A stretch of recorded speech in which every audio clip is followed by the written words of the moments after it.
Hello and welcome to Adobe Live. I am so grateful to be back here with you guys, streaming from my house. How luxurious. I am Anna Daviscourt. I'm going to be drawing and painting today, and I already see so many of you guys in the chat. It's wonderful to see you again. I mean, so many familiar faces, and then some new ones. Of course, my best friend in this world, Anthony Sims, is in the chat, which I am so grateful for. Hey, bud. And then we've got, of course, oh man, there's so many cool names. Steve and I want to say Yuan? Oh gosh, I'm going to butcher it. I'm so sorry. Maurizio Alberto. Hi, Alberto. He said that the videos I made on the Adobe Creative Residency helped him, so I am very grateful for that. And we'll get into Residency and all sorts of stuff today during our painting session. I am so excited to just talk to you guys today. It's going to be like a little group therapy session / fun time / positive vibes, everything we can fit into the day, basically. Anthony says, do you live in a greenhouse? I wish. Absolutely, this is a pattern that I made that was a greenhouse kind of effect, but now it's got floating bubbles. Ooh, look at that.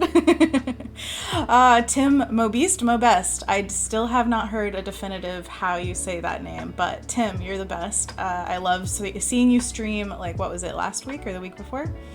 Elizabeth says, hi from Russia. Please shout out where you're from. I am from Portland, Oregon, and if you guys know Portland right now, it is quite rainy, so inside is the deal, you know? We're just chilling together today. So, what's coming up today, by the way, is all of these lovely things. We've already had so many awesome people on today. Shauna Lynn, good friend of mine, doing hand lettering from Harry Potter. What more could you ask for? Come on. And then we had the Photoshop challenge today with Voodoo Val, which was a lettering, texturing kind of thing, and it was amazing. She can fit in so much information so quickly. So tune in tomorrow to become part of the challenges, because I'm going to be doing some reviews of the challenges tomorrow. Today it's portfolio reviews, but I definitely want to see what you guys make from the challenges. They go all week long, so please tune in and try them out. Then, of course, we're going to paint, and then we have the Illustrator Challenge with Paul Tranny. We've got the UI UX Adobe Live with Jesse Showalter, and then the XD Challenge with Howard Pinsky, wonderful. And, of course, to end the day, we have a sketch party with Kathleen Martin, which we should all be there for. Come on, that's too cool. Anthony says he's also from Portland, Oregon. How about that? We've got a New Zealander. We've got people from Brazil. Oh my gosh, Arkansas. Alberto says, oh man, miss sauna. I mean, a sauna is so great for your pores. Just really opens them up. I know you mean Shauna. I love it. Oh, Michelle has been to Portland. Excellent. Oh, hi from Peru and Nicaragua and Philadelphia. Oh, amazing. Alberta, Canada. It's so amazing how truly global this show is, and I absolutely love seeing people just from all over the world. I'm sure all sorts of time periods. You're from the 1800s, time zones. It's amazing that you're here. So I am very grateful to be here. I'm a children's book illustrator, if you don't know me. I was also an Adobe Creative resident in 2018/2019. So this time last year, I was just ending my residency. So I've had a full year of being a full-time children's book illustrator, which is the whole goal of the program. And I am so excited to show you guys the book I'm working on right now, but I can't. It's super secret, but it's gonna be really cool. You're gonna love it. And now I want to talk about what we're doing today a little bit. And let's see about how you can engage a little bit also, because I said that we're going to be doing portfolio reviews later today in Adobe Live, and where you can put your portfolios is right here in the Discord. So there is a tab called portfolio reviews, and some of our mods are going to pick 2 of those for me to review today. So if you want to be part of this, then please submit your portfolios. And then I wanted to just introduce myself a little bit. This is my Behance page. I do love color, I love cute things, I love positive things. Basically, my goal as an illustrator is to put some like positive vibes out into the world and try to make everything a better place, which I wanted to talk to you guys about your lives today. What's been going on? because there's this big ol' elephant in the room, and I love elephants, but this one's not as pleasant. It's COVID-19, and I just wanted to talk about like what's going on with you guys, how it's affected your lives, because in the last few weeks, I've been feeling it, you know? It's obviously, it's affecting everyone in their own ways, and so I wanted to take the opportunity to talk to you guys about how it's affected your lives, and talk about not necessarily the upside of it, because I don't know that there's necessarily an upside. And I obviously want to be super sensitive to everything that's going on for people. This is a devastating thing. But I also want to think about what amazing things we have at our fingertips to help us through this time. And one of those things is what you're watching right now, what you're utilizing, and it is the internet. And I just want to kind of focus on that as something that is positive. I've seen a ton of editorial illustrations that talk about, they're for articles or something that talk about the internet and what it's doing to our age, and how social media is rotting your brain. And I wanted to kind of counter that with a positive internet piece and just talk about how it can connect us on such a level that we would not have this, in a few decades ago, we would not have this connectivity. If we were isolated in a different time, our lives would be very, very different. And so I wanted to kind of make an illustration about that. So I sketched this in Fresco, and I'm bringing it into Photoshop to paint today. I love both programs for painting, but one of the things about Fresco is you literally have an endless sketchbook in your pocket. Like, it's amazing. So I love treating it like that and just doing sketches all the time with that. And so I did a ton of sketches for this one, you guys. Actually, it was a lot. I even brought my husband into it. He is an artist as well. And I was like, how do you think this is going? Like, what would you think of with the internet? And so he helped me find this kind of composition. And a lot of it centers around, of course, computers and showing that people are using technology to connect. But then I wanted it to show like plant life because, first of all, I love painting plants, if you can't tell. And second of all, because I want to bring color and growth into this. Like, the idea of this is a positive thing, but also it's helping us grow. And so I wanted plants, and I played with a lot of things, like ideas of people glowing and creating light for each other for their plants to grow off of them or whatever. So it went down a lot of different avenues, I'm telling you what.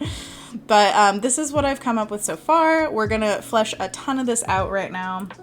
And basically what I want to start with is the idea of coloring lines first. So again, this is in Fresco. So all I did with this layer, it was this layer. So it was just black when I sketched it with the pencil brush, which I love. And then I locked the pixels, which you can do in Photoshop right here. This is the pixel locking brush, or not brush, tool. And then you can paint color inside the lines without losing any of your lines. And the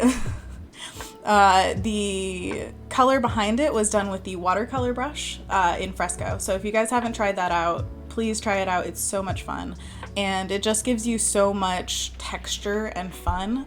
We're gonna build off of that, but and probably paint over like all of this, but it's a great starting point, and you can add a lot of variety of color and texture in there. Alejandro says, hello from Peru. Oh man. Yes. Philippa says, I think we are giving much more value to all types of artists, whenever it's art, music, etc. I totally agree. So many of the things that we consume as a culture are basically made by artists. I mean, what are you watching right now? Actually, that's a great thing to share, is like, what are you watching? And just see what other people are doing as of streaming. Like, what are you watching? What are you doing to fill the time and to entertain your brain and maybe take some of the stress off, because my goodness, there's oodles of stress, and what we need to do right now is figure out a way to get through it. And I know, like, all things are temporary, so it is literally just how can we get through this with our brains intact. I've been watching, let's see, well, we just finished Tiger King, which if you haven't seen that is quite the stream.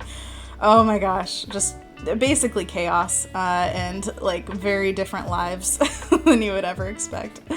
But it's also, ooh, I kind of like how that overlaps with the purple and creates this dark blue kind of effect.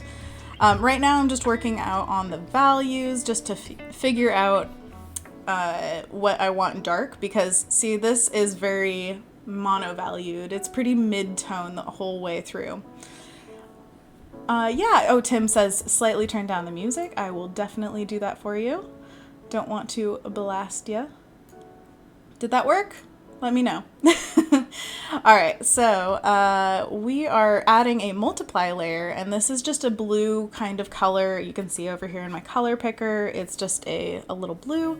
And I'm just drawing over some of the leaves to create a little bit more depth. And what is so satisfying about like painting foliage in general is when you add the darks and then you put the lights over it, it just pops instantly. It's so great. Excellent. Yeah, Lost Rest says watching creative live streams like so. I love that. Creative live streams are popping right now. I will tell you, everybody and their brother is just live streaming, and I'm loving it. I watch a lot of YouTube, and so seeing a lot of the YouTubers that I watch go live and have like conversations with each other, just like live streaming is such a raw kind of form of getting to know people. And I feel like it's really advantageous to hop into, you know? Oh, yeah. Steve says, Fresco had an excellent designer on the team driving things. Kyle Webster. Aw, heck yeah. I agree. Kyle is amazing, and I absolutely love his brushes. I am using actually some of them right now. This is the Bristle Balm. It is one of my favorites for roughing things in. I'm going to do a second multiply layer just to really darken up this edge of the computer. Doop, doop, doop. And just make it pop. One of my favorite, what would you call it? A technique of seeing black and white on here is actually setting a blank layer to color mode and filling it with black. Let's get to the black. Boom. All right, so now we can see this in black and white, and we can toggle it on and off. And it's a very true way to see black and white. Oh, everybody talking in the chat makes me so happy. Oh, really? Okay, so Nick says, can't work in the kitchen right now, so now I'm spending much needed time working on my food mag, Toothache Magazine. That's an awesome name. I was wondering if it would make people like dive into their work a little bit more. I know for a few days there, I definitely felt like I don't want to create anything, and it was really hard because I'm on a deadline for the book. Whoops, I'm painting in black. I'm on a deadline for the book that I'm working on right now, so I didn't really have a choice of not working, but it definitely felt like, oh man, this is taking a toll. And so the way I found around that or through that kind of struggle is waiting. Like, I waited as much as I could, honestly, on things, and sometimes that can feel a little bit more dangerous to feel like, oh man, I'm not doing my work when I should be doing my work. But it is one of the tried and true methods. I think Shauna actually just talked about this in her stream for avoiding burnout, is to kind of take a step back, obviously, as much as you can, and to not feel like you have to create. Especially if your job doesn't demand it, don't do it. Like, watch out for yourself first. So I waited, and it definitely made me feel like, okay, it's time to work again after a little while. So that's at least my method. I know everybody has their different way of going through things, and all of them are valid. And another way that I've helped myself through this time is definitely talking to people. I think that every single video chat, every single live stream, every single like thing that I've done outside of my own self has helped me. So I'm really hoping that that's true for you guys too. I want you to feel like you're getting something from each other, because that's what we have right now is each other. And I mean, use it. Use those people in your life, please, because it's so important to connect with them. Oh yeah, Tim is spreading the love in here. Oh, Tim, you blew my mind during Shauna's stream. He told us all about using the, gosh, I still don't know this key. You said it was something. It was gravestone, I want to say. It's the key with the tilde on it and then the little dash kind of thing underneath it. If you press that while you have the brush tool on, then you get the eraser of your brush. Just like in Fresco, you can hold down the, I don't even know what that's called. There's a little button for your thumb to push while you're drawing, and it just brings up the eraser while you push it, and then you let go and it's the brush. That's exactly what this is. Shauna says, I don't know the name, I'm just calling it the tilde key, lol. Oh, Tim says, grave accent. What? Why? I don't understand. All right, so we're looking at the values here. It's looking a lot stronger value-wise if I just turn off the layers that we've quickly put in there. You can see, boom, much clearer. Now, this one, we probably won't get into every little detail today, but I also want to jump into something a little bit different tomorrow, because guess what tomorrow is, you guys? It's my birthday. Oh, yeah. It's going to be a party. Yeah, so what I want to do is something a little bit different for my birthday because, hey, I'm celebrating at home with you guys. So literally, let's have a birthday party. And I'm turning 29, so I don't even know what that means. Like, it's probably the most middle birthday feeling of like, I'm not quite 30, but I'm not in the 20s really. So here I am. And so I'm so excited about that. I'm feeling like I might have to make some kind of effort to make it birthday-esque. Maybe a little hat, maybe something fun like that. So that kind of this is for today and that is for tomorrow. That's my plan. So what I'm gonna do is add a few lights on top of the darks now. Beep, beep, beep. And you can see kind of how it pops out. And I'm sticking with midtone, and breaking edges of the computer is key in an illustration like this. Like, you really want to feel like you're not stuck with just computers on top of plants. You want to feel like they're intermingling. And oh my gosh, one of my favorite elements of this little sketch is the kitty cat. So we got to bring him back. And he's going to be looking at a little butterfly. Probably, let's make him pink or orangish, whatever this is. A little butterfly up there, and he's going to be eyeballing it like, oh, I want that butterfly. Just like that.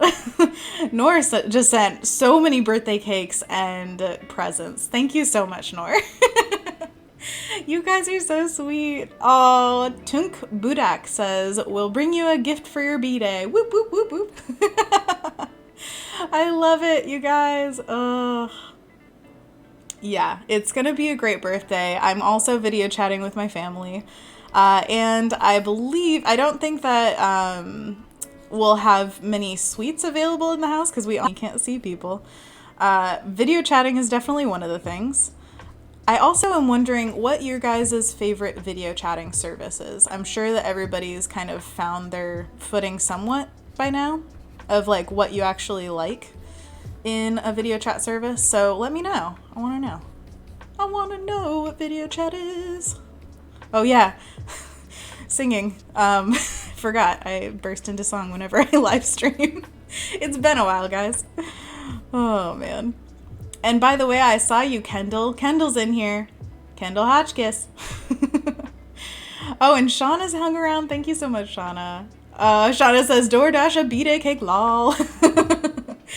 I would love to. I think, well, that's what I told James, that he can get me for my birthday some kind of delicious meal, and that'll be like my birthday gift, because I don't know what I want. Honestly, I'm just grateful to be right now healthy and that my close family members and friends are safe at the moment. That's what I hope for everybody, is just that we're all feeling like somewhat safe, somewhat hugged by our friends through the internet like I'm drawing right now. See, this is what we need, is just internet hugging. It's literally what we're doing right now, right? All right, we've got about 10 minutes before I look at the portfolios today. So make sure to get your portfolio in because I definitely want to see them. I cannot believe how much time flies. It's 9:51. That's not how much time is left, right? Am I crazy? Wait. Okay, so I set a timer and now I'm looking at it and doubting it. So what's the point of a timer? I should never take the timer. Oh, man. Oh, she says, I'm feeling the hug. Kendall says, I miss hugs. Oh, hug. Hug, guys. I would hug you all if I could. It's just, actually my mom called me the other day and was like, make sure to hug James. It's very important right now to have physical affection. And I'm like, it's true. It honestly is. Like, if you have anybody, a significant other or a friend or anybody who's around you right now, just hug them. I swear this is the best time to have pets. Just to, like, it's always the best time to have pets, but now it's, like, really the best time, I have to say. I'm going to throw a little bit of orange around here in the plants just to make sure that we get a lot of variety, because if you look at plants, it's not all green. And fun fact, green is the shade or the color that you can see the most shades of. You actually can perceive dark and light more with the green than any other color, which is crazy and also a little intimidating to paint because you're like, oh, value really matters. Ooh. What my goal is here is that the plants won't take away from the main focal point. So I think we should work a little bit on bringing the focus back to the focal point. And the way you do that is contrast. So adding a little bit of darker hair. I want her to have like a little bit of hair in front of her ear. I'm imagining dreadlocks because I love painting them so much. So I want this to be a little chunky. And of course the hug has to be felt, so you gotta really wrap those arms around each other. They're both kind of wearing purple right now, and I want to add a little bit of variety to that, so I'm gonna go a little bit lighter, a little bit redder for her. Guess it turned pinkish. Needs to be lighter right there. Beep. And you know, we can cheat it if we need it to be lighter in a certain area and not another. Like, honestly, I've gone from like studying realism in my career and trying to mimic what real world lighting and real world anatomy is, and I've gone so far away from that now. I don't know if you guys feel the same. Sometimes if you go into simplification and illustrative styles, you can let go of all that realism and really just figure out what you want to say with your piece and ignore all that stuff that can hold you back sometimes. So, not saying that you shouldn't learn it, but just once you learn it, you should learn to ignore it when you want. It really depends on what style you're going for. Like, I showed you guys my Behance page just to give you an idea. Like, I don't really value realism as much as I value cute things and colorful things and positive things and all that jazz. Oh, man. Michelle says 50 Shades of Green. Oh, Lazarette says hashtag reason green is my favorite color. Oh, heck yeah. No, I feel that. Green is such a wonderful color. Ever since I went to Hawaii, I think my favorite color is that ocean, which is very clearly blue-green, like both distinctly green and blue at the same time. Amazing. Clear as ever. It's amazing. All right, so let's see here. Yeah, we got plenty of time left. My timer is lying to me. We're good. All right. But I mean, it's good to sometimes give yourself like a time test where you're like, how quickly can I lay this in? How quickly can I go? I love doing that because especially with client work, I find that you can get a lot done in a very short period of time if you set your deadline at a faster pace. I don't want that to be all that saturated. I want it to be a little bit more on the red spectrum and less saturated. And all of this can change in the flash of an eye, a blink of an eye. What I'm gonna do is a color balance layer. And you can tell I'm really ignoring layers right now. This is how I paint when I paint for me.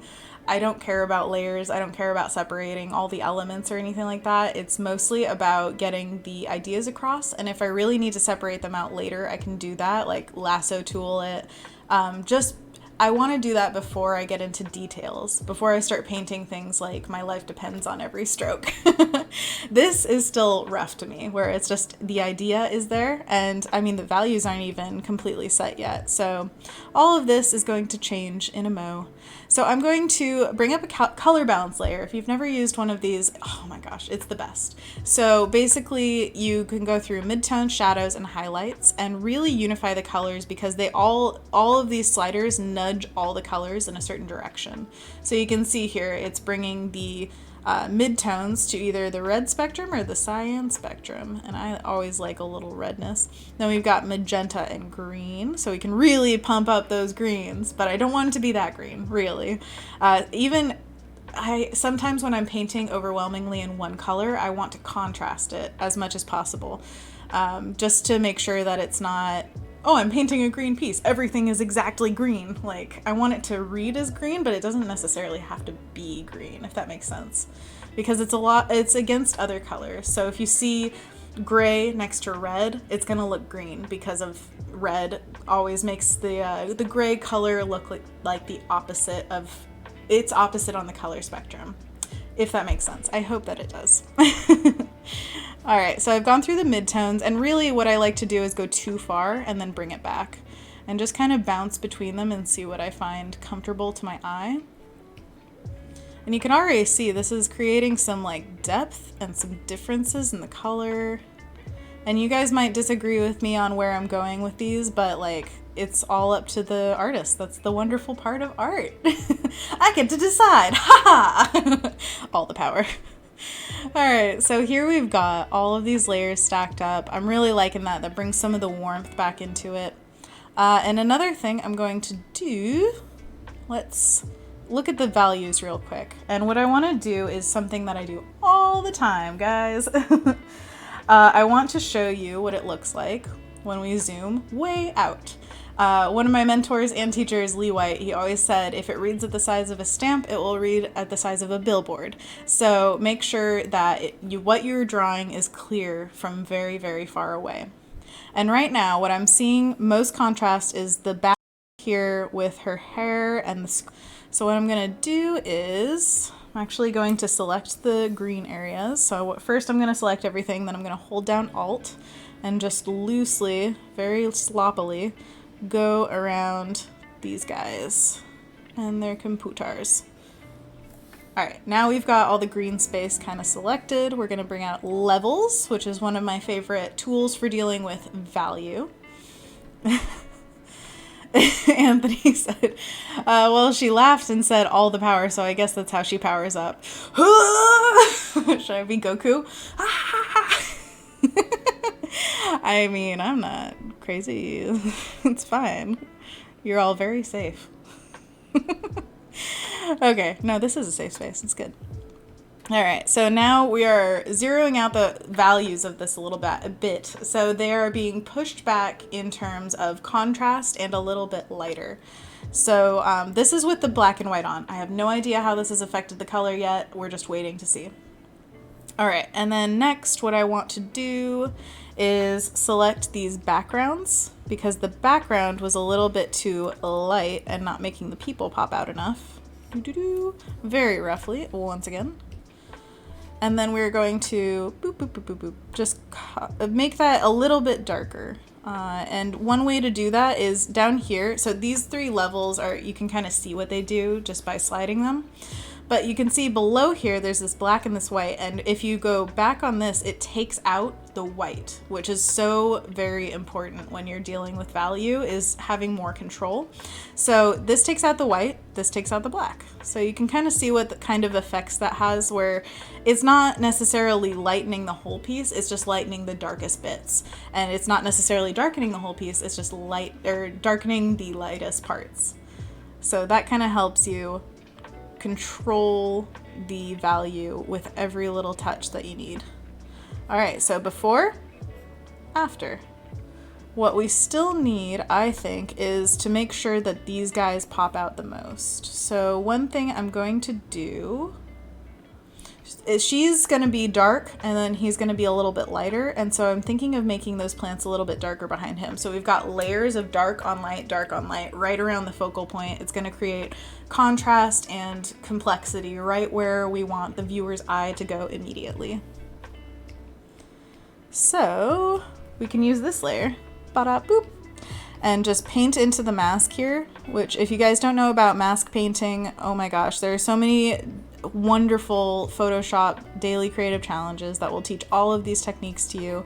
So if you're curious about any of these things, first of all, go to the Adobe forums if it's a very specific tool that you want to learn how to use, because there's so much great info on there. And the other thing is, of course, watch the daily creative challenges and follow along, because you will learn so much just by doing that. All right, let's take off the black and white and see what we got. Woo! Okay, let's see here. Go for this to this. Not bad. Okay, so we've gotten more saturation around the focal point too, which is a bonus. And then we've got a little bit of lost saturation in the leaves. I'm not mad at that, but I might also bring it back in certain areas. So what I'm going to do is, so that I don't give you guys all too much anxiety, I'm going to group and duplicate. So we still have all of our layers in this one, but I'm going to flatten this one, which I know gives some people anxiety. I apologize if that's you, but how I like to roll is paint, flatten, paint, flatten.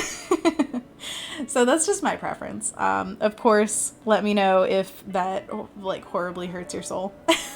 I'm so sorry. Okay.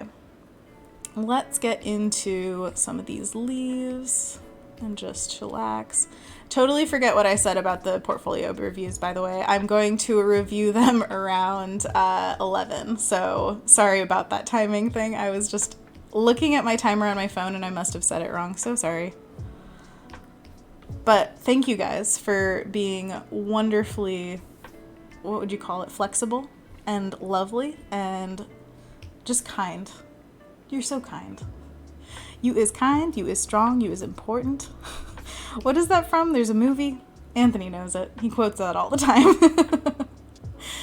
Oh, man. Ashi says, you are doing an amazing job. You are too, Ashi. Thank you so much. Oh, you guys are so sweet. Kendall says, love the contrast of colors. I'm so glad. If you guys don't love painting foliage yet, just like try it. It's so satisfying and just makes you feel like, this is good. This is good for my brain. So the idea back here is that we're going to create little like living spaces for the characters, maybe kind of giving the, what would you call it, the screen a little bit of shine so it feels kind of glassy. And then I would love to add a little bit of lighting to these characters. So I'm going to create a multiply layer first. So I'm going to use a little bit of this blue. It's light blue, so it shouldn't make it too dark. I still want them to be somewhat mid-tone, not too dark. And I'm just going to create a little bit of shadow where it feels like maybe they're coming out of the screen and behind the screen is like a darker, cooler them. And then let's make another layer and make it soft light and pop into the warm colors because we want this world to be so warm and inviting. And don't worry about overdoing it right now. Again, we are working really roughly at the moment, so we can take anything back, we can change anything, it doesn't matter. And you can make that brush real big and just plop, plop, plop. And then mess with opacity. You can always do a mask and take some away, but still have the color underneath in case you want it back. All that good stuff. Yeah, so it feels like they're kind of coming towards us as the viewer, but also that they are reaching out of the screens toward each other, which is exactly the feeling we want to go for. All right, I'm also going to do a kind of new technique that I've been using. This is a secret of the illustration trade. One thing that I absolutely love in a lot of the reference that I look up is color bleed, and that comes from a lot of traditional art. So traditional art has, layers of the canvas. So sometimes you do a wash underneath. They say when you do say you're planning a really cool colored piece, you would wash it with a warm color first. Or vice versa, you want a really warm piece, you wash it with a cool color first. And so when you do that, you can paint really like big swashes and everything. Oh, Michelle says I have to go, sorry. No worries, Michelle. Thanks for being here. We'll see you tomorrow, hopefully. I'll be here same time, 9:30 to 11:30 a.m. PST. Anyways, so what I was saying is that color bleed coming through gives it a kind of depth and also traditional feel. So something that I've been doing a lot with my illustrations is creating a layer where I just kind of pop around some color and swipe it away. This is one thing that Kyle's brushes make so easy, is just getting a natural texture really quickly. So I have a very textural eraser set. And so it makes it pretty easy to kind of swipe in, swipe out, and feel out how much of that color you really want showing through. And when I make this all like all together, you'll see kind of the effect, how it plays out. Because it doesn't make sense when you do it just in one area usually, but like if you do it all over as a treatment of the piece, it can really add cohesion to it. Especially if you have a lot of different colors in a piece, which I absolutely love adding every color into the sun. I know that's a thing I do, so you kind of have to just like lean into it when you know that about yourself. And it doesn't stop at the characters. It can go all over the place and just adds a lot of texture and life and the feeling that this is a very loose illustration. And yes, it is, but sometimes I have learned art directors like to say loose illustration as if it'll take you less time. And I'm like, no, that's not how that works. But it's still a fun way to get out of your own headspace sometimes and just flop around color. Flop around color? Yeah, that's how it feels, I guess. You flopping. You flipping, you flopping. All that color everywhere. Oh man. Sometimes I imagine my mom and like my family, I guess, watching this stream, which they very well could be, and I'm just like, they're gonna say dork. Which is true, bit of gold. Just like, why not add it right now? That's kind of the idea of like going through a loose to tight painting style. What you want to do is keep it loose as long as you can, honestly. Like only tighten up when you know you love every inch of it already. So, one thing I'm going to do is play around with the color of his shirt because it's not jiving with me super well. So I think I'm going to go cooler with it. Cooler. Oh my gosh, we had Goku before, now we have cooler. DBZ fans in the house? Name your favorite villain. It's all going to be Cell, I bet you. Mine's actually Majin Buu, but you know. To each their own. It was probably because Majin Buu's arc was my first. Alright, so let's really dive into these characters for a second because I don't want to leave them behind for the sake of the plants. Because honestly, plants can fall away. People are forever, okay? It's important. Although, Anthony called me a dork, thanks. Allison says, love that, flop that color. Yeah, that's right. Hey, if you're painting traditionally and you have like a big heavy brush full of paint, you put it on the canvas, what's the sound it's gonna make? Flop. It's always gonna flop. In the best way. Anthony says, the androids, duh. Tim says, Lord Voldork. Love it. Nora says, Cell. That's legit. Oh, you guys are the best. Oh. Lost says, Vegeta. Oh! Ouch. My heart. I mean, he is a villain. I get it, but like, best villain arc. Redemption. Alright, what I'm gonna do is just bring back a little bit of the sketch here and kind of make them humanoid instead of just blob blobs. The blob blob blobs. Alright, I wanted him to have a hat because I like hats. I hope you do too because hats are fun. A little bit of hair, a little sprig. I don't want her hair to cover too much of his face because we still want to see the expression. One of the things that I've been fighting so much with this illustration is showing expression. Like at first I had a woman's back facing a computer screen, and it was going to be the video chat kind of breakup of a screen where it's got like 4 windows. And all of them were going to have plants pouring out of them, like the people were different flowers or something like that, which I did love that, but it also took all of the expression out of it. You couldn't see whether she was happy, sad, whatever. And so I tried like doing the same kind of thing, but from different angles, and it just wasn't working. So I highly suggest if you find yourself in that kind of situation, either look up reference of different compositions from artists that you love, or get your artist husband to sketch on it for a while and see what he comes up with. Because he came up with something that made this come to my mind. So this is still like my composition, but it came from a spark that he lit, you know? So that's one of those definite upsides to having an artist husband or significant other.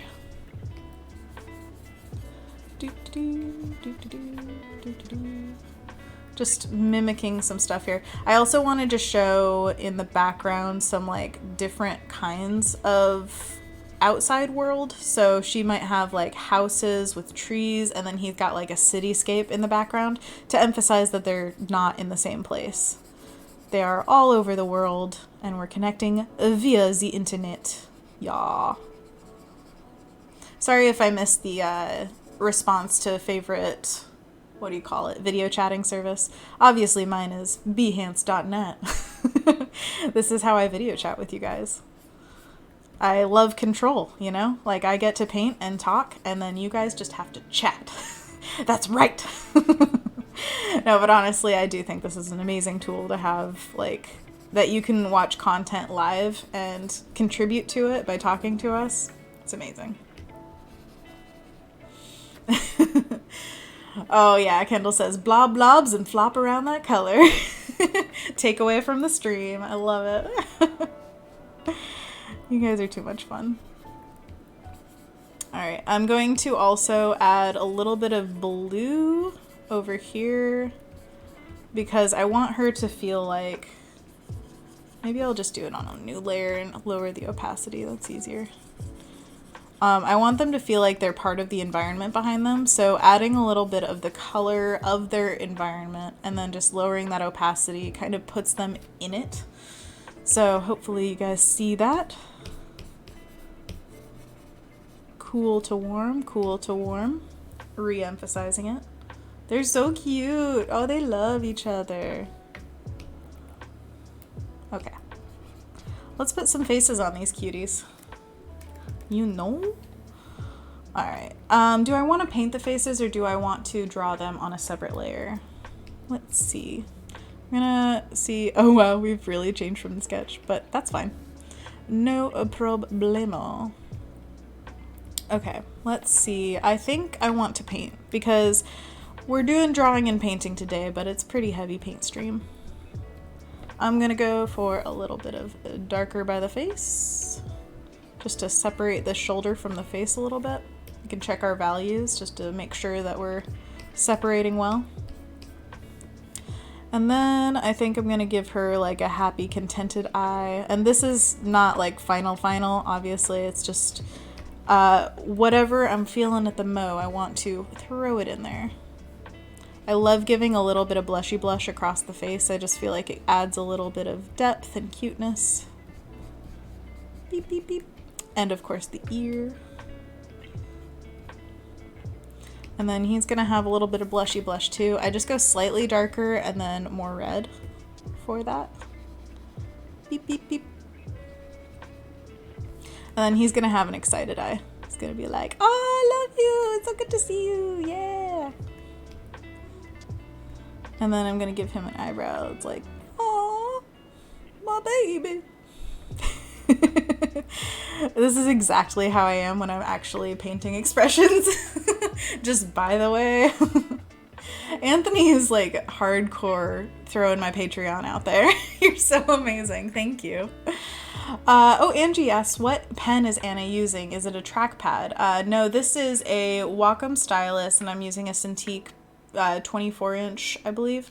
And this is for sure like the high end of the spectrum. I am super blessed to have wonderful technology at my fingertips, but I would also suggest if you don't have money to shell out for all of this kind of equipment, the Intuos tablets from Wacom are amazing. I have to say that if I didn't have this, like, you know, if like God forbid a fire or something took it from me, then I would pop out the Intuos and get used to it real quick, because the only difference is you don't look at what you're drawing on the actual trackpad. You're looking at the screen. And I say with every kind of technology that you use to draw, you can get used to almost anything in 2 weeks. If you just give it that period of time to dedicate yourself to learning it, you can get used to it and it will become your most comfortable platform. Just like when I first got the iPad, this thing, I was like, I absolutely have to have it because, okay, let's get into residency talk, by the way. If you guys don't know me, I was an Adobe Creative resident for an entire year. If you don't know what the residency is, it is an amazing program that Adobe is running. And basically it gives you a year to work on your career as a full Adobe employee. So they hire you. You don't have to worry about payment. You don't have to worry about benefits. Like suddenly all your time is just make your career happen.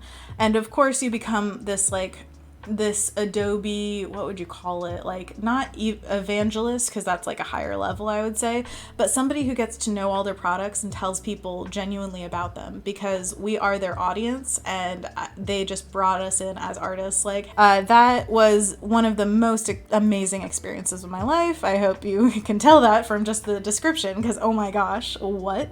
And so yeah, ambassador. Kendall says ambassador. That is a really good word for it. And so with that came so many opportunities, and it's literally why I have this Cintiq, why I have this computer. This whole setup came from that whole year of learning to become a full-fledged professional.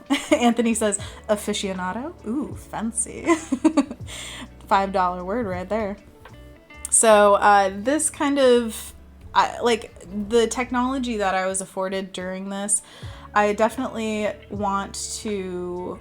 I wish everybody could have that opportunity. I want to spread the love, obviously. But if you're starting out, you don't have to plunk down a bunch of money. You don't have to be suddenly like the richest person in the world, and to start art you have to do this, that, and the other. It is literally like as easy as drawing on paper, or I mean, I know people who draw on paper or paint or whatever, and then they take pictures of it with their phone, and that's how they run their entire illustration career. Like they don't even have a scanner. So there are a lot of different ways to work around, you know, you don't have to have all of the technology to have it be a really good thing for you, if that makes sense, once again. So I'm adding another multiply layer. I don't want to make it too dark, but I do want to pump up the colors a little bit. So what I'm doing is just kind of loosely brushing over. I'm gonna do a few different colors and just like warm up some spots and cool down others. So using cooler greens and some yellows, just straight up yellows, not even green. Boom. You can see that pops up the saturation quite a bit again. Beep, boop, beep, boop, beep, boop.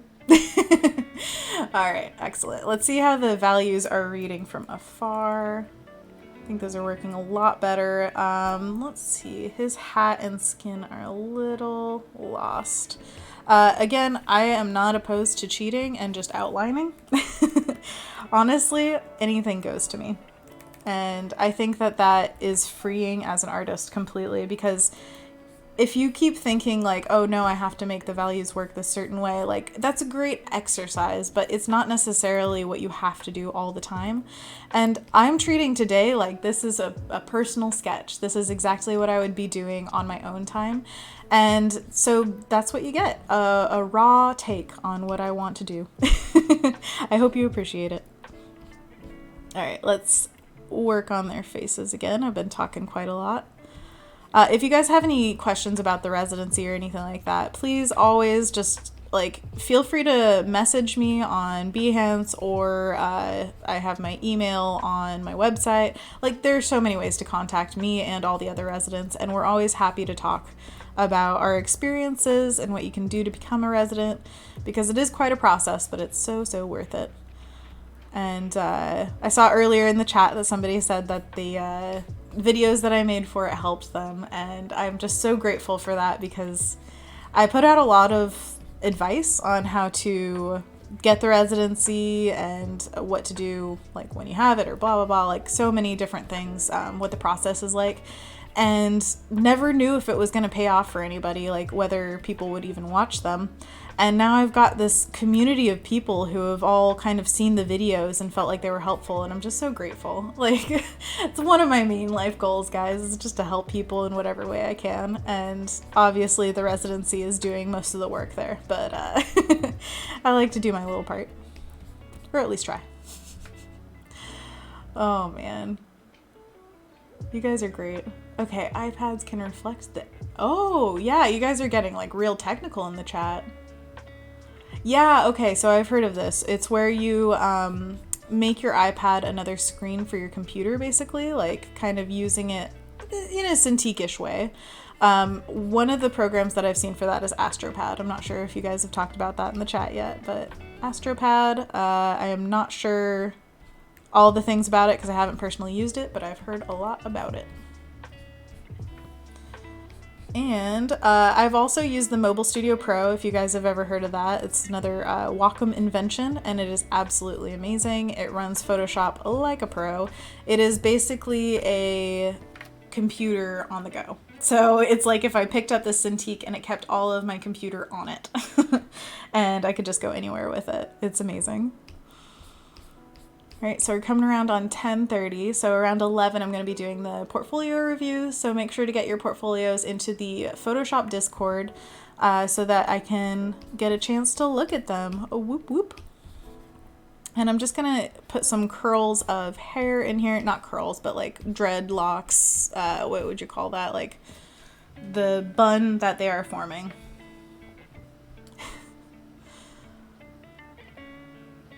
Okay, Tim says AstroPad also works, but Apple now has a native solution. Oh, good. Okay, so Apple came up with something. That's awesome. Steve says, bam, the faces really light this image up. Oh, yeah. Yes, I think that the faces always are like the focal point, so it's super important to get them in there. But I also feel like this one in particular is so emotion driven that you gotta see those faces. Gotta. And I can make her have a little bit more form. Here we go. Doop doop doop. And honestly, what's so wonderful about images like this is that you can just pop around and like figure out whatever you feel like needs figuring out. It's not necessarily like you have to do 1, 2, 3 step. If that helps you, like, I don't want to dissuade anybody from doing 1, 2, 3 stepping towards, you know, like finishing a piece. But I know at a certain point in my career that just made me feel like, what am I doing anymore? Like, is this art if I'm just going 1, 2, 3? Actually, pretty recently I felt like that, where I'm like, I want to do something more free. And literally the best thing to do to make yourself feel free in your artwork is paint clouds. I feel like clouds are one of these elusive things that artists always want to capture.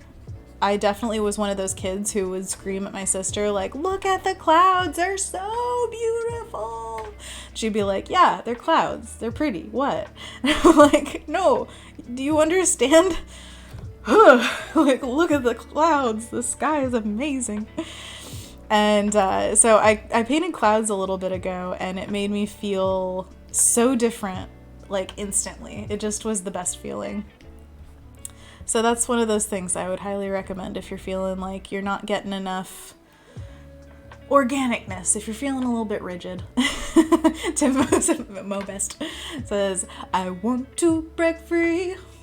I want to break free. Yes, that's how you feel. And how I feel all the time. Oh my gosh.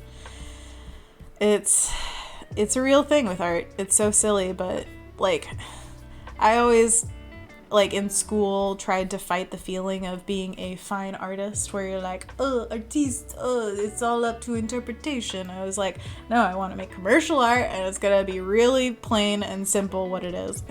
And now I'm feeling that pull of like, well, you know, if I'm not feeling it, if I don't get emotion into this piece, then what am I doing it for? And so yeah, that's part of being an artist, is you gotta feel it. You gotta feel it. We had this teacher in art school. I know Anthony remembers her. Zavu. She's an amazing artist. She's doing a lot of oil painting these days.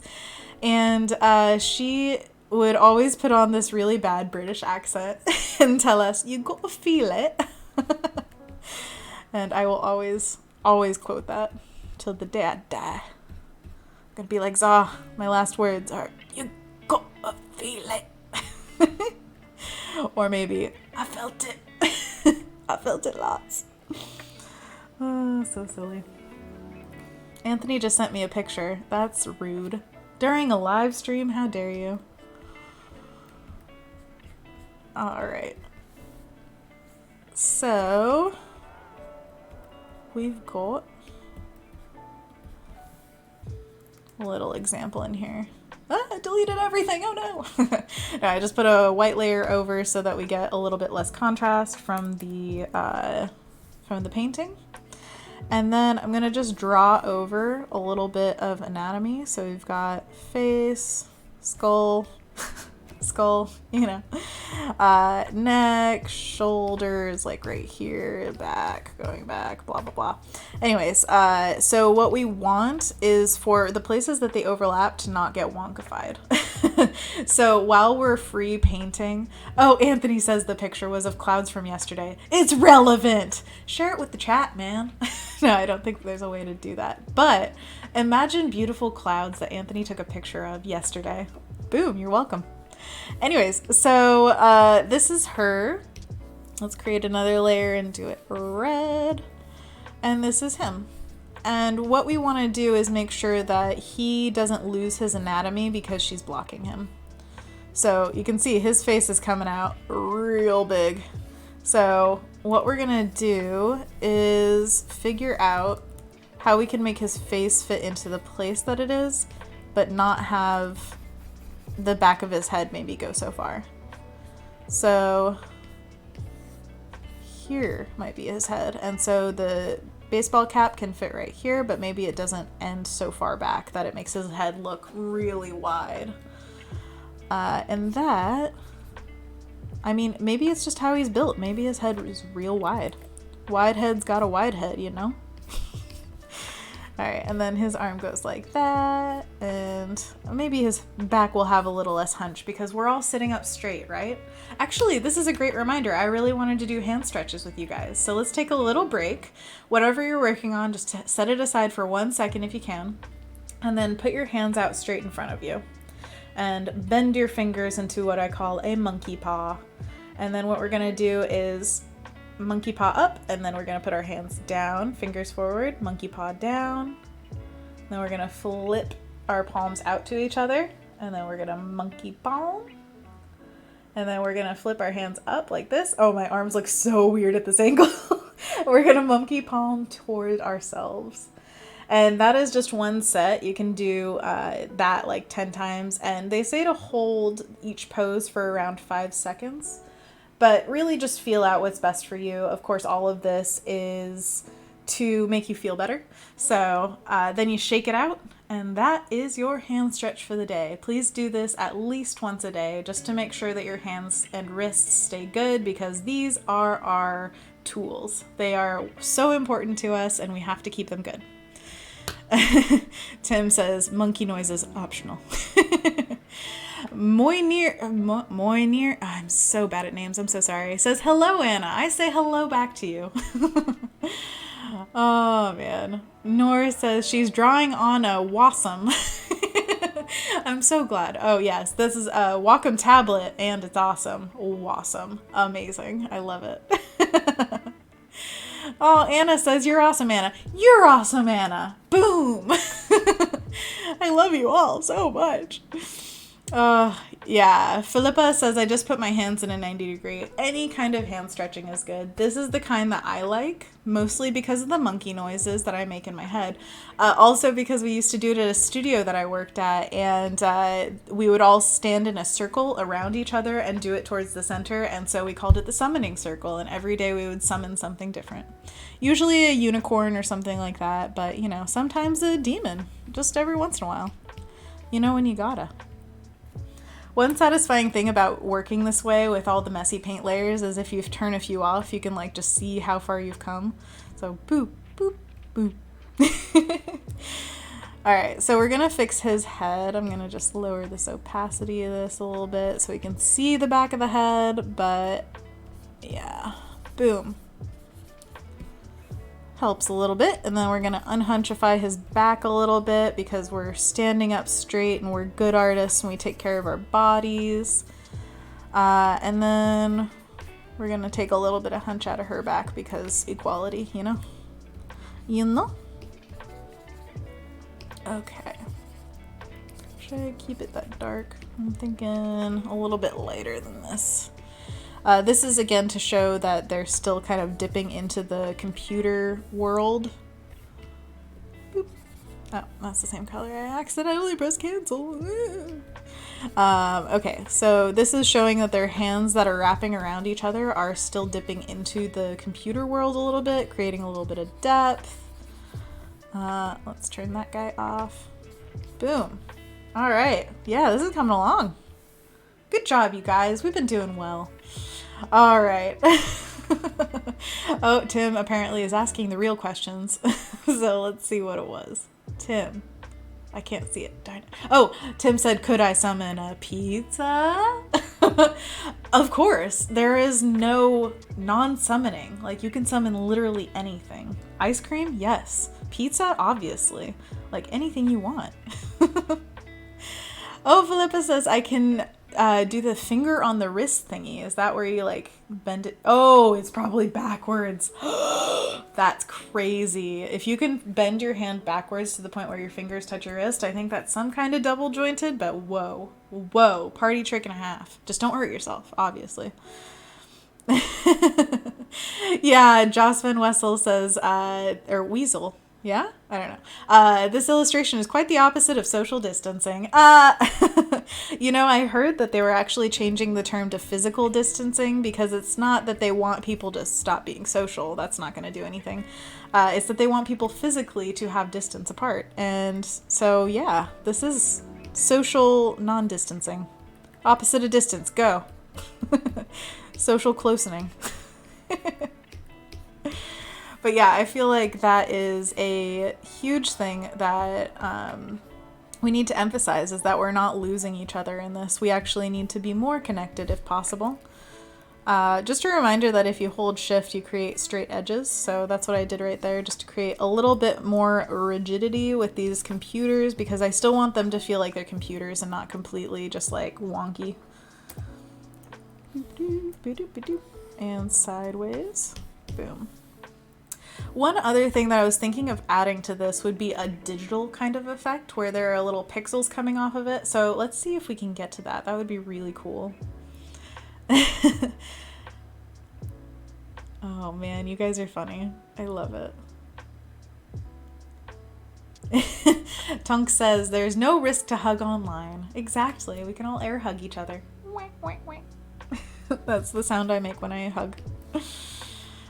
Yes, I think if you can reach out to somebody who either, you know, you haven't talked to in a while, or somebody you know needs it. I know a lot of artists online who sometimes post like, I'm having a rough day or something like that. And in those times, it is really important to be there. Like, even if you don't know them personally, it's that opportunity. You can get to know them personally. They are just a person online. And obviously, like, try to be normal. Don't be a creep on the interwebs, but also like feel free to talk to people. It's not that there's some invisible wall if you don't know a person. You're all online, and just being kind to another person is so valuable. Alright, so I'm changing his hand position slightly just to make sure that there's a little variety between the two of them. And I'll probably draw in an actual hand at some point. Hands are hard, you know. But I definitely don't want to leave these little weird stumps. And also having another hand could really make it read. So we could have a few fingers poking out over here. Aw, that's sweet.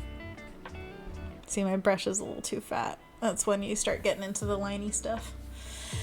All right, so let's zoom out here a little bit and see what we need to do next. I think one thing that's really important, like this piece will be nothing unless we work on this one thing, is the cat. I mean, what's more important in life than cats? If you guys have pets, please shout out in the chat. I want to know all about your pets. Name, type, what they're maybe just like a quirk of theirs or your favorite thing to do with them. That's the kind of content I want. I know that much. I currently have no pets, but I keep sculpting animals. That's one of my favorite like hobbies right now, is just sculpting with Sculpey. Anthony knows what I'm talking about because he's been sculpting as well. He made a little sushi. It's so cute. And I have been making animals like night and day is what I love to make. So that's been my hobby as of late. If you guys have any hobbies to share also, that would be really great because, I mean, now's the time. Pick up a hobby, please. We're going to add a little bit of contrast on him, so a little bit darker. And I want him looking up at the butterfly that we're going to add. So it's going to be top right. Beep, beep. Beep. You're so cute. Oh my gosh. Okay, there we go. Boom. And maybe some like little whiskers, but they're going to be light like his eyes. No, like his eyes, I said. Yeah. There we go. Beep, beep, beep, beep. And we could even like round out his ears if we want him to be ultra cute. We could do anything. He's our cat, you know? He's our collective cat. What should we name him? Oh, let's name him. Zubair says, great designing. Thank you so much. Anthony says, we're normaling. Meet me at Bed Bath & Beyond in half an hour. That's a quote from 30 Rock, if you guys don't know that. Oh, man. Anthony says, 3 cats, Saturn, Misha, and Cecil. They're not his cats. He has an Instagram for them, though. Kendall says, 1 cat, Zorro, and a dog named Razzie. Why haven't I seen these guys? There we go. I can speak in sentences. Oh, Shauna says his name is Maru. I thought your dog was Teddy. Am I thinking of the wrong thing? I love your guys' pets so much. Give them extra love for me, please, because I would pet them so much right now. Honestly, that's like one of the biggest daily changes for walks around here. Obviously, everybody's staying well outside of 6 feet from each other on walks, but also we can't pet the dogs. Oh, it's killing me. One of our neighbors has a French bulldog named Luna. She is the cutest thing in life. She just wants attention all the time. And her owner always says, like, oh, she acts like she's never gotten pet in her life. But now there's a sign outside of her little yard that says, please don't pet Luna. And you can't explain it to dogs because they don't understand. And it just makes me cry. But, you know, we'll get through this. And the dogs, they will be pet because they're good boys and girls. Oh, yes, they are. Okay, I just roughed in a few things about this background just so we have something, so it looks like maybe a space. It's still really rough, but who cares? Beep, beep, glass. All right, so if we've got the cat, we've got to put in the butterfly, clearly. Oh my gosh, yes. Katy Perry, says Tim. Oh, I love it. I've had a dream with Katy Perry in it. I don't know why.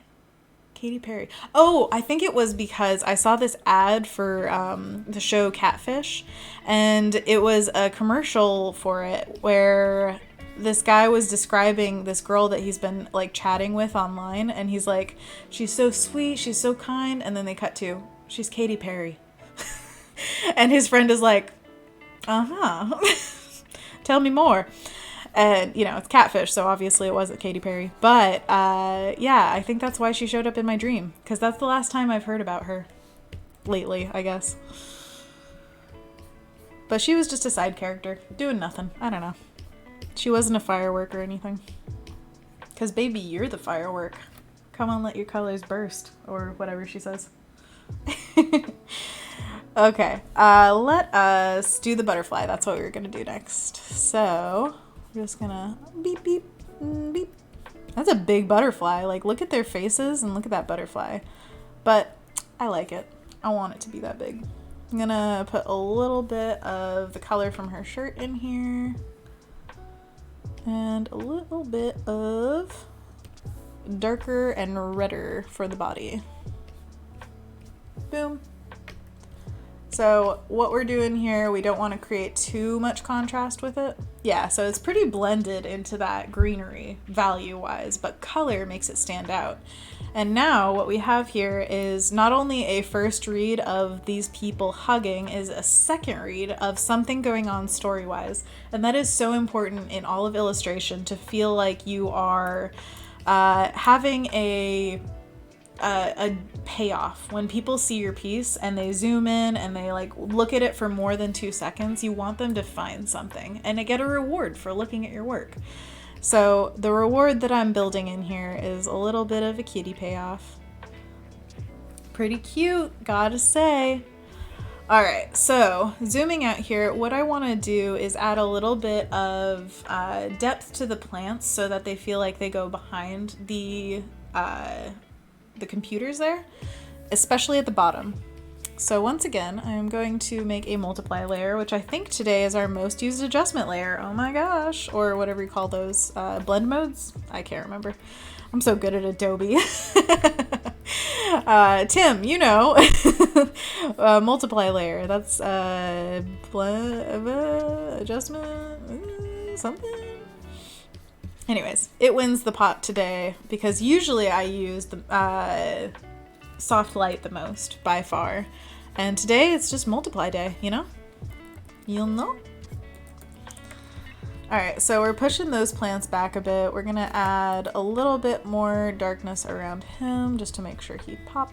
I wonder what her hair would look like with a little bit of blue in it. Yeah, not bad. No, too blue. Okay, and then what we're going to do is just see what a difference we made. It's actually really nice to see the stream up on my screen, so I can kind of automatically zoom out by looking up and seeing what it looks like for you guys. So let's make this even bigger. What I want you guys to see is like the most art possible. I want you to have all the real estate. Alright, so we've got all the darks in here. Tim says blend modes. Woo! I think I said that once, so I get like half a point, and Tim, you get 10 points. Off the chart. Yeah, okay, Tim says the adjustment layers are the ones down here, which is like all the levels and color balance that we used earlier. If you're just joining, by the way, I am illustrating what I feel is one of the positives of this situation with COVID. It's our connection through the internet and feeling like we can hug through our screens. And if you haven't seen my use of adjustment layers, you can always rewind or watch the replay later of this stream so that we can all see blend modes and adjustment layers in all of their glory. So right now we're still just adding a little bit of shadow. I have a purple color, so it's adding a little bit more red, but I want it to be lighter. Maybe I'll use her pink. It's kind of nice sometimes to use the colors that are already in the piece and just swatch them around a little bit. Not that we're trying to blend the colors, but we're using this on multiply, so it's not going to, even though it's called a blend mode, it's not really blending too much. Like, we're not making the colors chalky by putting this over it. All right, so oh, Philippa saying sending virtual hugs to y'all. Oh, Tim's seeing. Oh wait, Shauna is going. Okay, I'm catching up. All right, awesome. See you, Shauna. I'll see you tomorrow because you're doing a stream again, I believe. Yeah, in the early mornings. So come back to see Shauna, you guys. And Ashi says, what is your favorite tool that makes your job super easy? Oh, man. Let's see. I think that probably there are so many tools that I use, honestly, but anything to do with control of pixels. So one thing that I use in my day-to-day making of books, I'm gonna group all that, just duplicate it, and compress it all down. So now if I want to paint on this layer that has all this gorgeous color on it, but I don't want it to go onto the white, then all I have to do is press Alt and hover between these layers, and I can pick any of these colors and paint within here and not paint on the white. So you can see how much like time that can save. If you ever say go from a sketch to a paint, some of the times you'll have a character sketch and you want to paint in their silhouette with a color. It doesn't matter which color, just to get their silhouette in. And so you color it and it has all these wonderful scratchy edges and you don't want to lose that, but you want to paint their skin color, their clothing color, all of that over that base color. All you have to do is clipping mask something to that, the layers to that bottom layer of a blank color, and you can control everything from there. Like all you have to do is paint in the colors that you want and keep the edges between them. You can even do multiple clipping masks and do different layers for everything. It's a really incredible tool to be able to control your pixels. And it's one of the reasons that I feel like I would probably be like in hell if I went back to traditional painting. Like if I had to suddenly switch completely, it would be such a challenge to not have that type of control. Of course, everybody would get used to it eventually, but and I highly suggest doing analog art from time to time, but it's a really truly magical thing that we have digital art. Like just like we're thanking our lucky stars or whatever for having the internet in this time, having the tools to do digital art right now is like the most magical thing. I think about that all the time, actually, because I remember when I started in college, I expected there to be some kind of digital way for me to sketch easily. I had never used a Cintiq. I only then had learned about tablets, and I wanted something like the iPad. I really wanted an iPad to exist back then where it had drawing features. I think the iPad did exist, but it's also it wasn't up to snuff for like art making, and now it is. And I'm so jealous of art students who get that, because I was just before that hit and it felt like such a huge thing to miss. Like I expected it to be there and it just wasn't there. But it also brought me up on tablets and made me appreciate all that we have in digital art, for sure. And if you talk to some of these OG illustrators, oh my gosh, they tell you stories about how, they got their 10-foot oil painting onto a computer somehow. Like they painted it in all this detail and they didn't even have like scanners or anything like that. So they had to use like the first digital cameras and just so many things to work through. It's insane how much just everything has come along. And thank you to all of our developers who make this technology possible. Don't ever take it for granted. That's all I can ask. All right, so we are working on our plantos for a mo. Still want to make sure that this and probably some other plants overlap. We can have some really cool like leaf flopping, more flopping. But if the leaf curls around the edge of the computer, showing that depth and how it can kind of grow in that pattern. One of the most fun things about drawing and painting plants is just having a pattern in which they flow. Having a feeling of movement in a piece just by having plants exist in their state. Like, they're amazing. They're magical. I love them. All right, so back here I want to add a little bit of interest as well, because just because it's in the shadow doesn't mean it needs to be ignored. So we're going to add like little pieces. And I might actually break out my second favorite brush, which this is the Carbonara Nu. Pasta Carbonara? I don't know how Kyle names his brushes, but you can see here very easily where it comes from. This is Kyle's drawing box. This is Kyle's paint box for the bristle balm, which I've been using.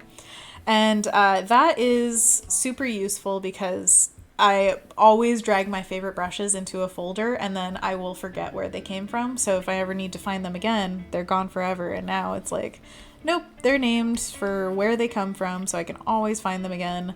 Once again, thank you, Adobe, for that kind of touch. It is so crucial. It's funny, the littlest things that'll interrupt your workflow. Oh, everybody's talking about hugging. Technology is amazing. Heck yeah. Trent says, is Anna illustrating this on her iPad? No, this is actually on my Cintiq and it is in Photoshop. So it's not on the iPad today, but if we look back here, let's see to the very beginning. Beep. This is what I made on the iPad. It was a really quick sketch that I just colored. This is the... Where's the black version? I can't remember. This one is what I sketched just flat out. So it was a very loose sketch to begin with, and then I colored it, and then I added some plantiness, and I knew that I wanted the computers to be bluish and all this stuff. So that has gotten us to today. Ain't it crazy? Wow. I love seeing progress like that. Ain't it satisfying? All right, we're coming up now on where we're going to have portfolio reviews in about 8 minutes. So if you guys haven't gotten your portfolios in yet, you can submit them on the Photoshop Discord, and we will have lovely moderators pick out 2 of them so that I can review them. And if you don't get picked this time, don't worry, just keep submitting again and again next stream or, every time that there are portfolio reviews going on. Tomorrow I will be reviewing the Daily Creative Challenge. So if you really want to get your work in front of eyeballs like this, I mean, you're going to be on the stream, then please follow along with the daily challenges and challenge yourself. Get stuff done. Do new things. It's so exciting. And Voodoo Val is just a wonderful teacher and knows everything about Photoshop. So feel free to come on in for the fun and stay for the challenge. I saw a question earlier. Let's see. Nor, question. Do you also do animation on your artworks? Actually, I have done a few animated things lately, and that has been wonderfully fun to do. Actually, I used to do animations of the process. So what I would do is group everything in chunks, kind of like I'm doing now, where I paint messily and then I group it, duplicate it, all that kind of stuff. And then I would use those frames, basically collapse down and make an animation out of them so that it could show a process from beginning to end. And that was really fun. But lately I've been playing around with animation just to add little things to illustrations. Like, say you have a starry night or something and it just, like, you want little pops of stars to happen. It's really fun to do that. So every once in a while I'll play with that, and most of the time I'm illustrating. Like, I don't do it for money. I am definitely not good enough for that. But illustrating, I've got plenty of work in, so yay. If you guys don't know, by the way, if anybody's just tuning in for the first time, I'm a children's book illustrator, and I really wish I could show you what I'm working on right now in terms of the book I'm working on, but alas, it is secret at the moment.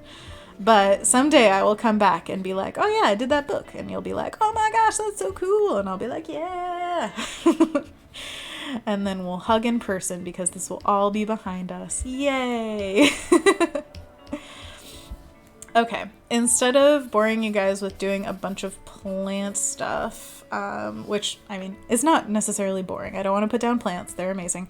But what I want to do is one big thing that I was playing with in my mind. So let's just try it out. No guarantee that this will work out.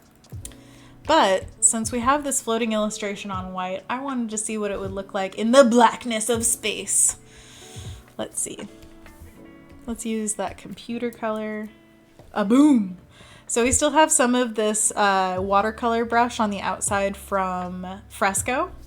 And we can, of course, change that if we want to. I kind of like some of the dots, but I might clean up some areas and just make it a little bit more definitive.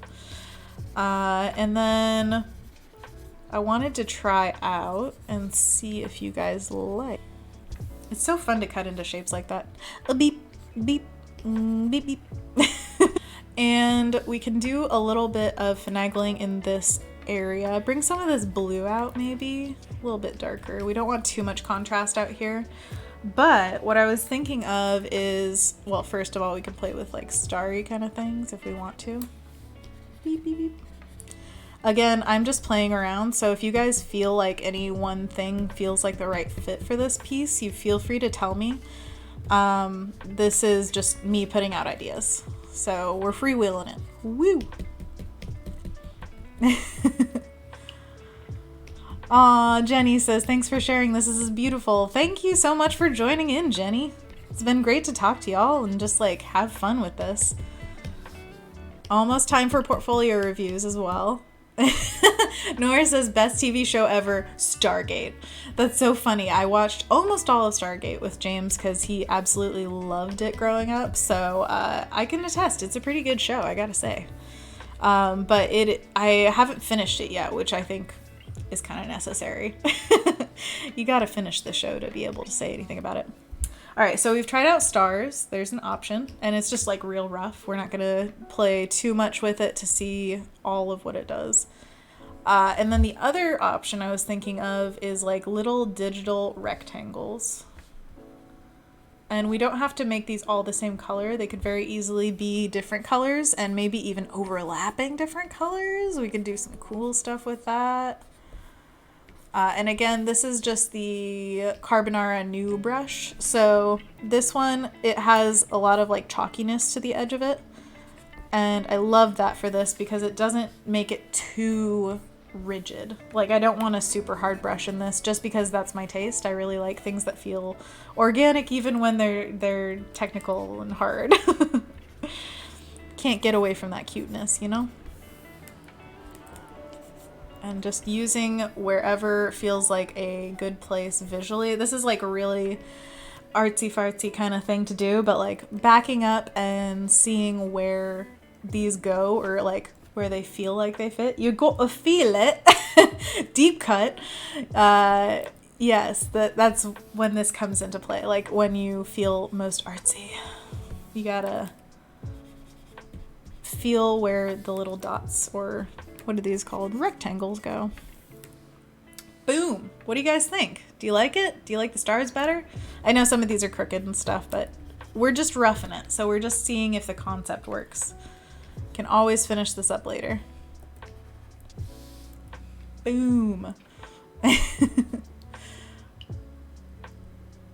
Oh, Michael says, hello all, a pleasure to be here. Photoshop newbie looking to learn from these challenges. Oh yeah, love the freewheeling it.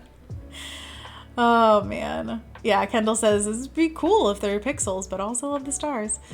Awesome, people like it. Hey Paco, I see you in the chat. Oh yes. Oh my gosh, Ashi, girl power at its best today. Yeah, that's right, girl power. Glitch fade to stars test? Ooh, so like adding stars to the outer. Okay, that would be a cool animation, I gotta say, if we could make a glitchy kind of effect and then it turns into stars and they're like, that would be really cool. Can't do that right now, but I love the idea. Real quick before we get to the portfolio reviews, which I'm going to hop into next, I'm going to add a few little digitally bits to kind of integrate this a little bit. This might not be the right color for it because now, I mean, there's a lot of values to work with, but you can see how pleasing that is. Just like integrating it a little bit, and it gives it, it's digital, but it also feels like magic, which is always my want for a piece, is to make it feel magical. It's almost like adding glow and little bits of specks and stuff like that. Oh yeah. Oh, Mia says my daughter's name is Luna. Oh, that's such a cute name. Bruno says, hi, Anna. Hello, Bruno. Nice to see ya. Thanks for sharing this amazing illustration. The color palette's very nice. Well, you're very nice, Bruno. Thank you so much for being here. Mia says, I don't want anyone petting her either. Too true, too true. All right, let's jump into portfolio reviews. I see that note. All right, let's see who our first victim is. So here is on Behance our first portfolio. It is just loading up. Of course, right now everybody and their brother is using internet, so it'll take a sec to load in. So I'm gonna let that pop over here and load. Sorry about that. But I've been having issues with just internet in general. I feel like, obviously, thank goodness we can stream. It's good enough for that. But I feel like everybody being on at once has definitely affected everything I'm going through internet-wise. So I'm so sorry if this is like low res for you or anything like that. I want it to be high res, but we have the internet we have. Maybe that'll be the name of this piece. We have the internet we have. All right, come on, you can load. Ah, there we go. All right, so I am going to butcher this name as well. Nong Dong? I hope. Okay, so first of all, I love this mushroom header. This is too cool. Graphic designer and illustrator from Beaverton, Oregon. What? We're from the same place? That's amazing. Nong, if you are in the chat, say hello to everybody. Your work is on the stream. Oh yeah, to the extreme. All right, so a little about me. I enjoy creating cute and colorful art. I feel a bond. My work is influenced by the innocence and fun nature of children. I love color and everything cute. Oh my gosh, my soul. When I'm not working, I love playing with my wild kids. Oh yeah, my dream is to illustrate a children's book someday. Well, heck yeah, I feel like this was perfectly catered. We're basically the same person. So let's get into your work. I am so excited just seeing all of these. Find your inner peas. Oh my gosh, the cuteness is overwhelming. So overall, I'm seeing a lot of different types of projects, which is wonderful. Seeing like mock-ups of computers and brochures and music sheets. This is so cool. Even like little Benjamins or Beethovens. Oh my gosh, music money. That's amazing.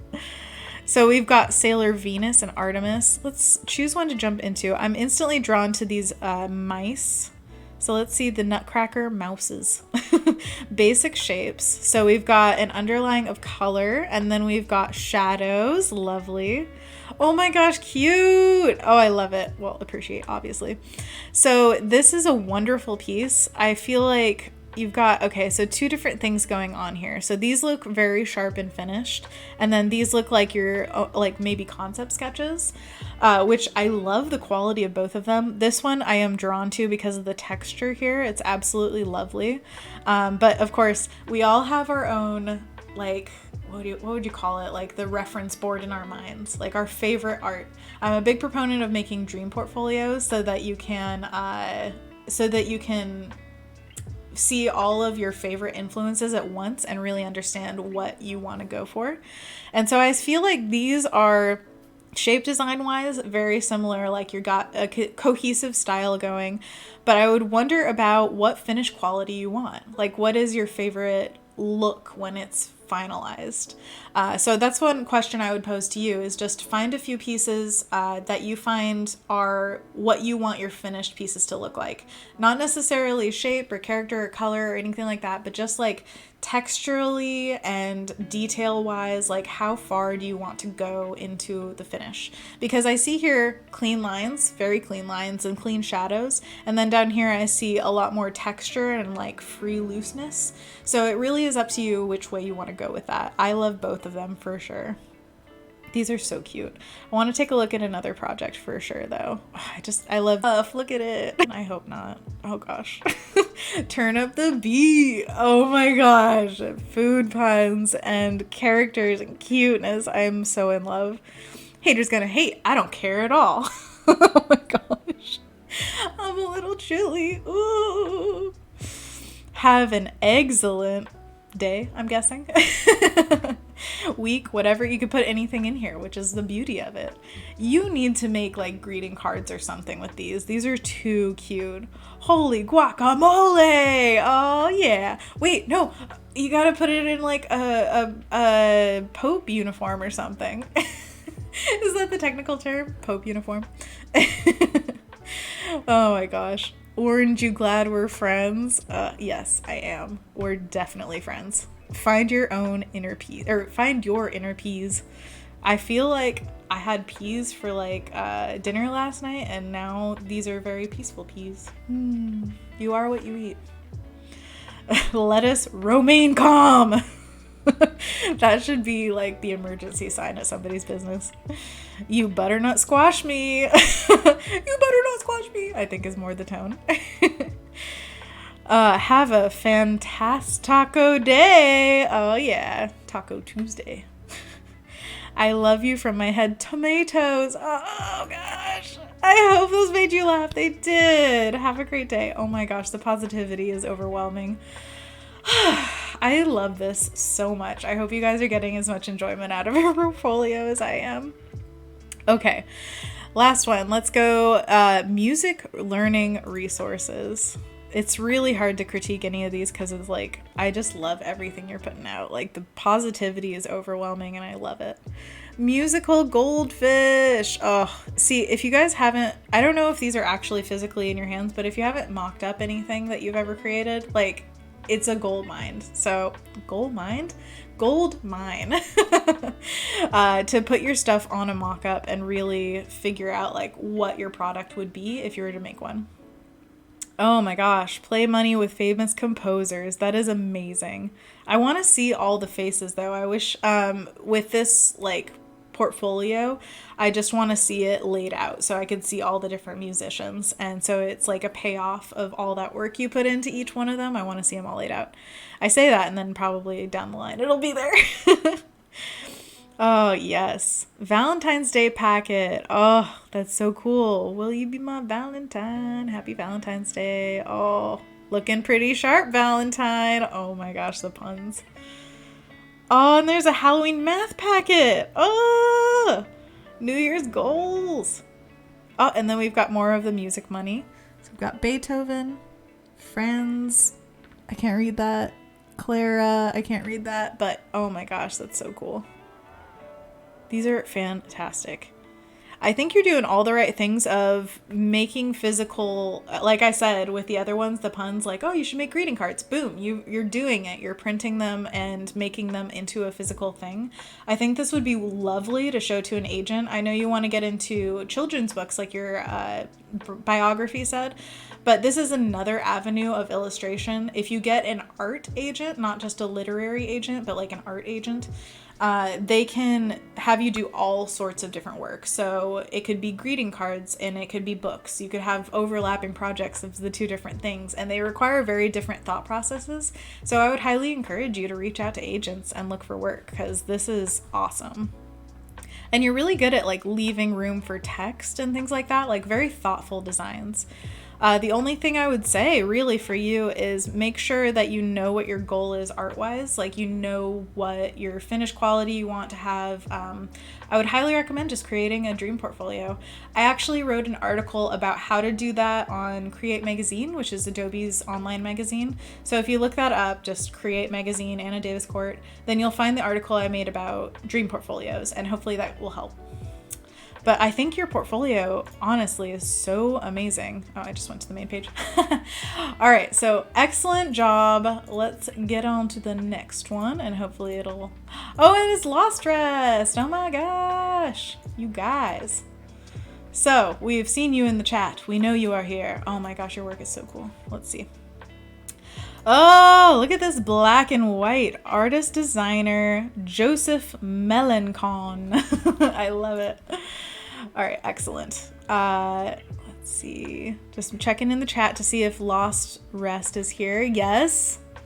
Well done, Dong Dong. I think I'm saying your name right. I hope so. All right, excellent. So let's get into Lost Rest, and I am so glad to see your work because this is beautiful. Right from the outset, I can see like ink and black and white, super strong aesthetic immediately. So we've got down here some info. I aim to explore world building through art and design. When we think of world building, we usually think of narratives, creating settings for stories. I aim to explore what else world building could mean, how it can be expressed, and why it's important to art.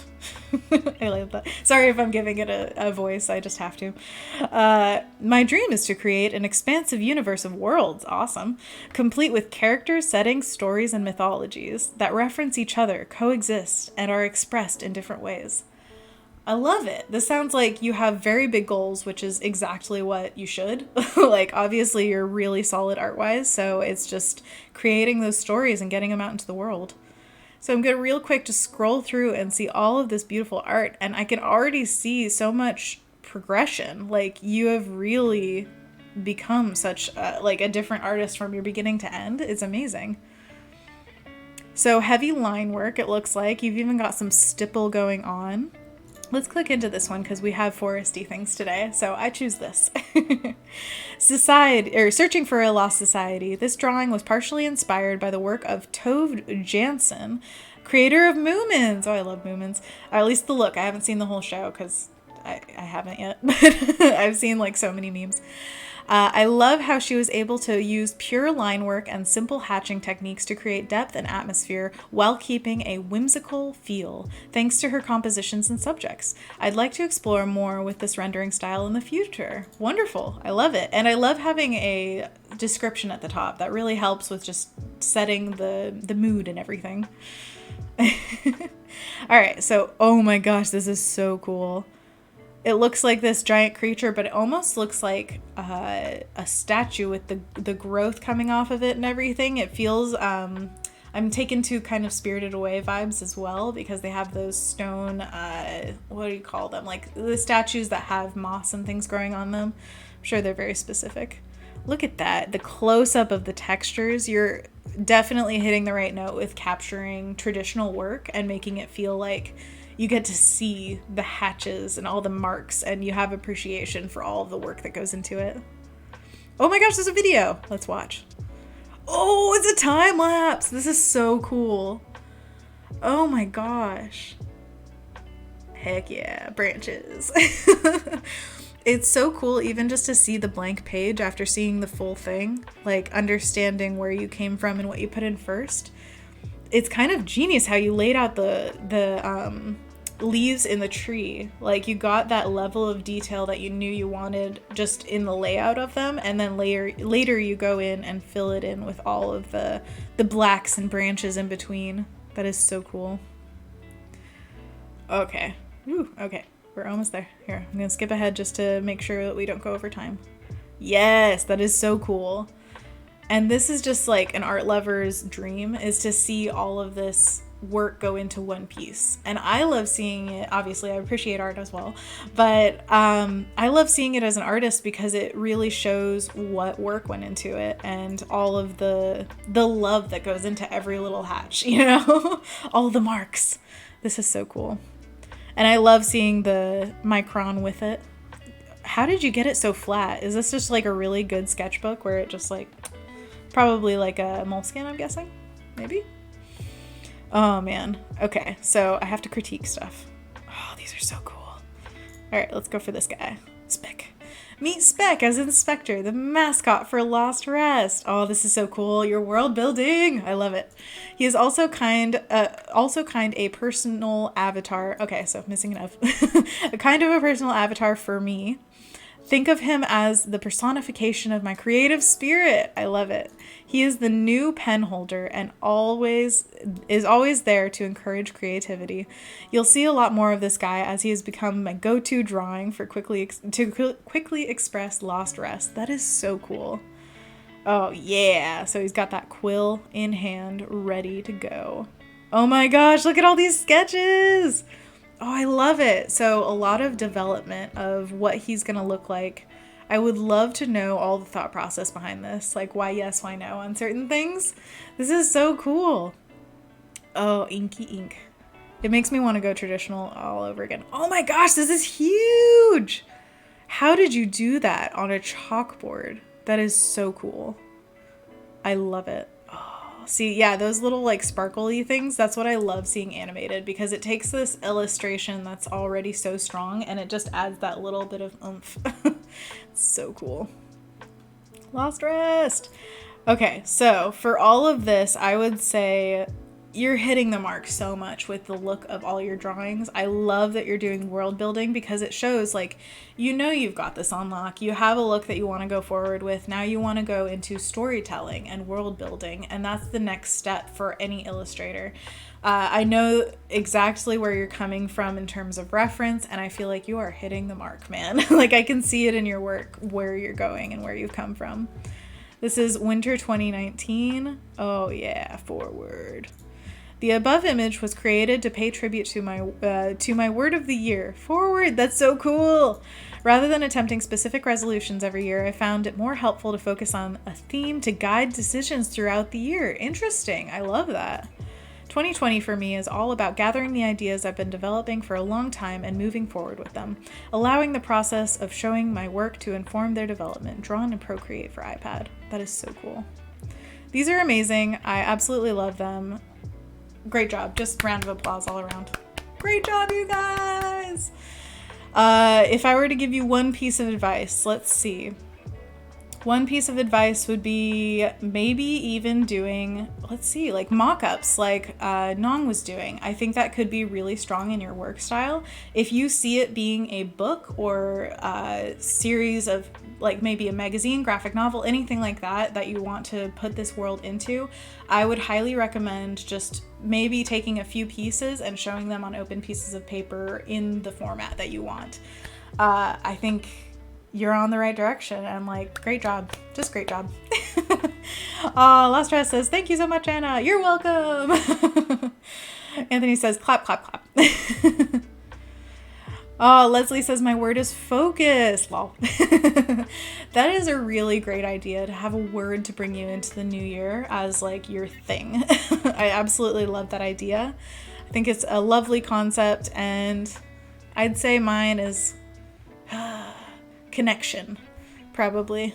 I want to connect with my audience. I want to connect with my friends and family more. I want to just like live life, but higher saturation, basically, which is what I'm going to do right now. I'm going to pop in some different colors on these to make them stand out a little bit more, but not too much. I might add like different opacities and stuff.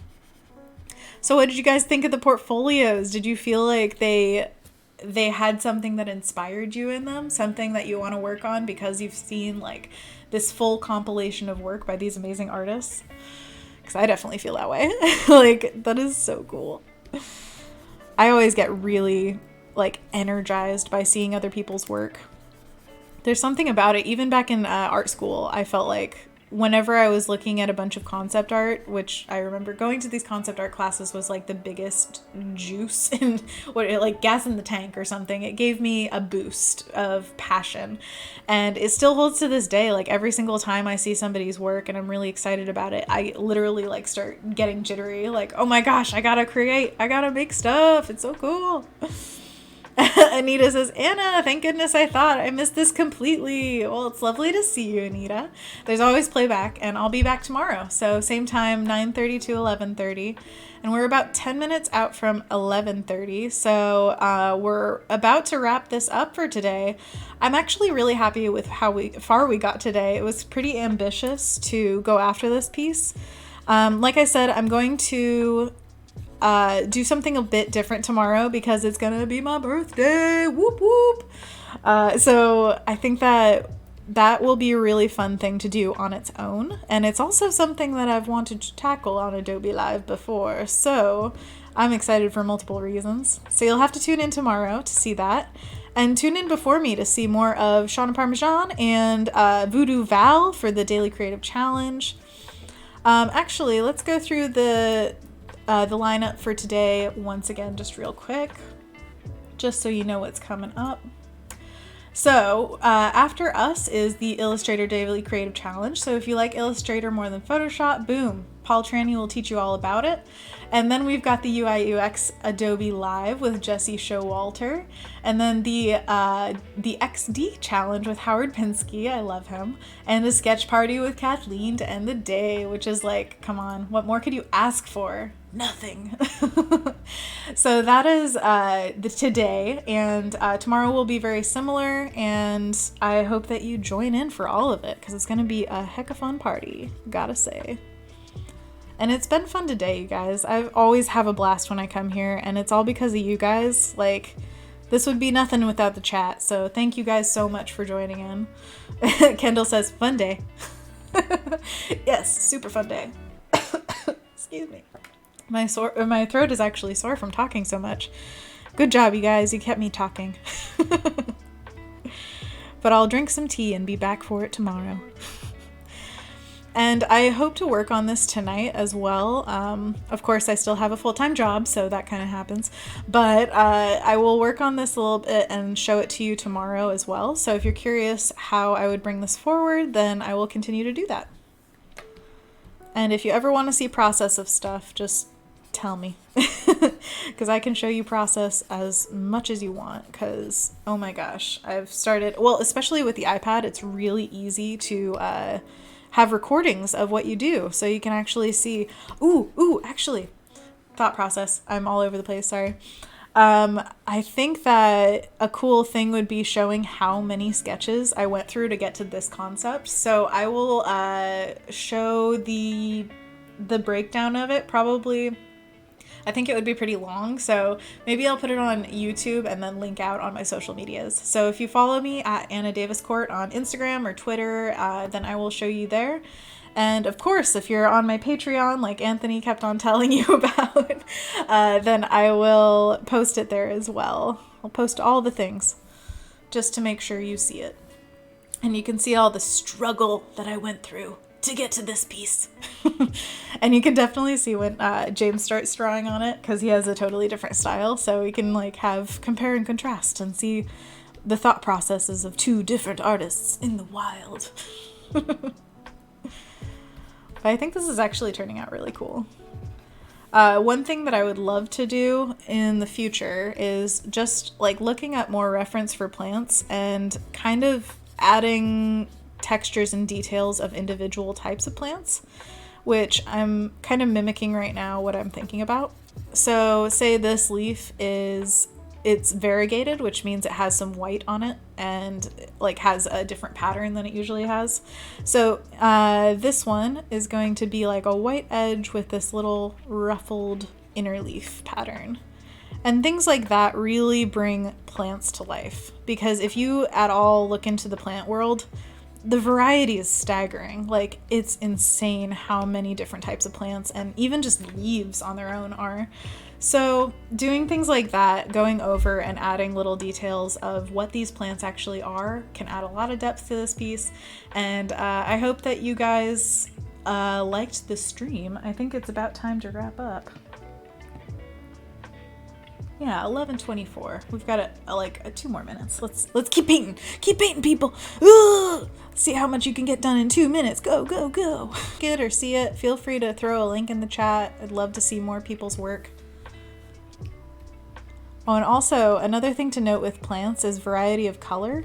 There's such a spectrum of greens, so feel free to just add all these different kinds of greens. The only thing you have to watch out is value. So make sure that that contrast doesn't get too high where you don't want the eye to go. And that's another benefit of walking away every once in a while. Like if you take an hour away from something and come back and see like, whoa, that value is really drawing my eye to the corner. That's not something you want. Let's see here. I'm gonna make this a bit darker. That was just an example anyway, it's fine. Boop. All right. Thank you guys so much for being here. I love seeing all of you in the chat. Ashi, we loved it. You kept us glued. Thank you very much. Oh, yeah. Philippa says, check out my portfolio. I will after this. Kendall says, Anna is too focused to notice the stream will cut her off. Lol. Okay, I will say goodbye. Bye. Have a great day.